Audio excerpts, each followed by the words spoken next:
morning 11th students. Chapter number 4. Today's part is part 8,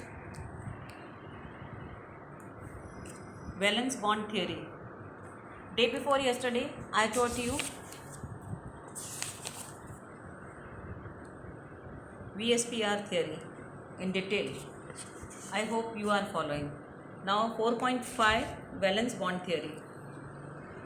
Lewis' approach helps in writing the structure of molecules, but it fails to explain the formation of chemical bond. Okay, Lewis what approach is for the structure of molecules, but it fails to explain the formation of chemical bond. Okay, now next, no reason given for the difference in bond dissociation enthalpies and bond length in molecule like H2, this bond, and 70 bond dissociation enthalpy means dissociation I taught you earlier, H and H, you have to break it.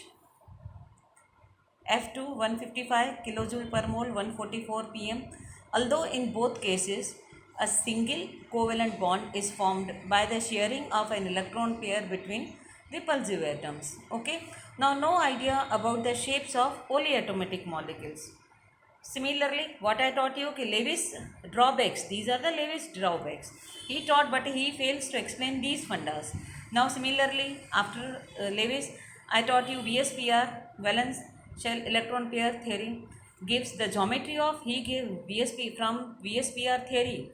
Simple theory gives the geometry of simple molecules, but theoretically it does not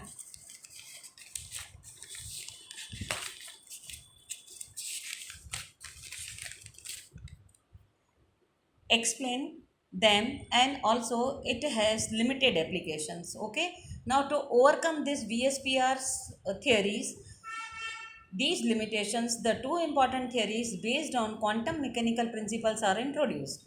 Now these are valence bond theory and molecular orbital theory. Valence bond theory was introduced by Hitler and London, further developed further by Pauling and others. Now what is this? A discussion of the valence bond theory based on the knowledge of atomic orbitals, EC of elements, lesson number 2, the overlap entities of atomic orbitals, the hybridization of atomic orbitals, and principles of variations and superpositions.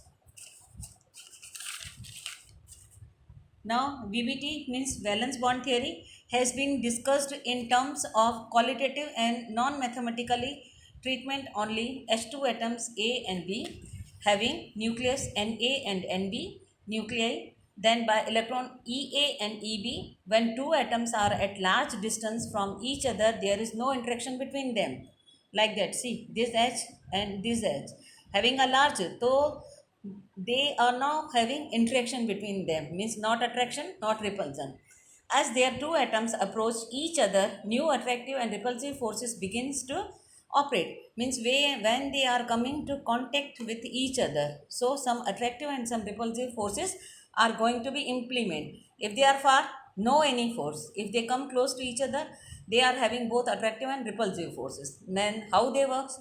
As the two atom approaches each others, new attractive and repulsive forces begin to operate. First, attractive forces arise between first nucleus of one atom and its own electron, that is Na minus Ea, means nucleus and electron. They are having attractive forces, opposite charge. Nucleus B having attraction with electron B. They both are attractive forces for atom A and B with the nucleus and the electron. See, with the nucleus and outermost orbit electron.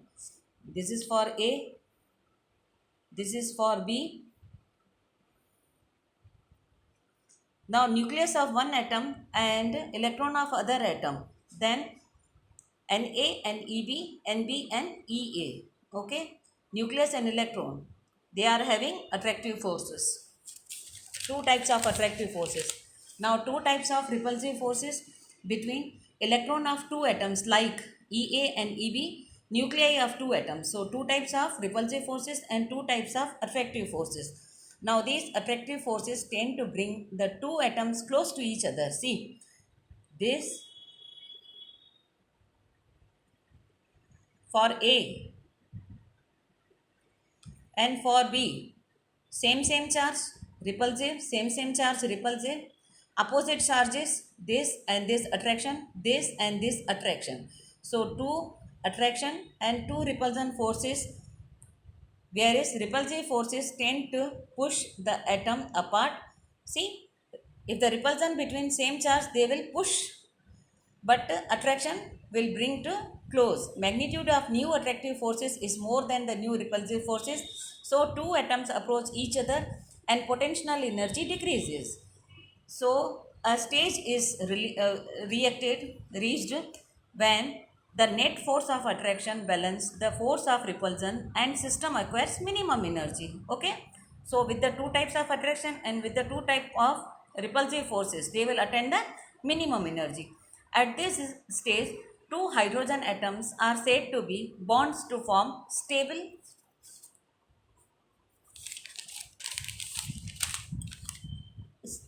molecular having the bond length of 74 pm. The energy so released is called bond enthalpy. Means see, this they acquire the stable. Okay, 74 pm and molecules having the bond length of 74 pm.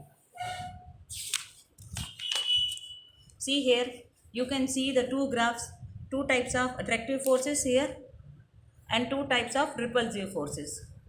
Same charge, same charge, two repulsive forces between the two atoms and same charge, same charge. Okay.